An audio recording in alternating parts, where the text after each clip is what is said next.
Pinayuhan ni Philippine Sports Commission Commissioner Walter Torres si Filipino fencer Samantha Kyle Katantan bago ang kampanya niya sa 2024 Paris Olympics. Yan ang ulat ni Daryl Oclares.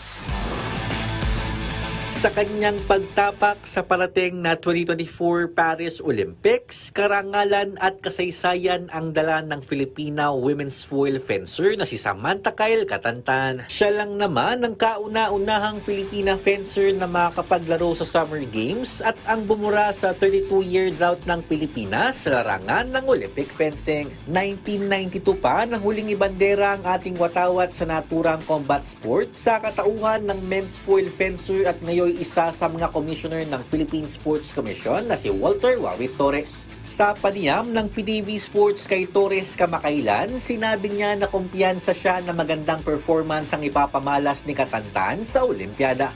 As I mentioned in many interviews, she's not just there to participate, no? I can see the potential that she will perform during these games. The whole Philippine fencing community is rooting for her. So good luck, Sam. Ipakita mo yung galing ng Pilipino.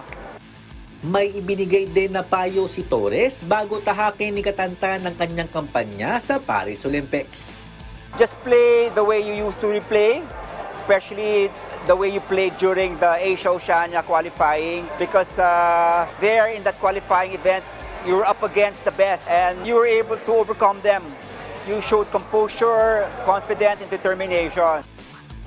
Sa kasalukuyan, nasa Venice, Italy pa si Katantan para mag-ensayo kasama ang kanyang Penn State University coach na si Matteo Zenaro. Matapos ito, tutungo na rin si Katantan sa Metz, France para makasama ang kanyang mga kapwa Filipino Olympians para sa isang buwang training camp na handog ng Philippine Olympic Committee.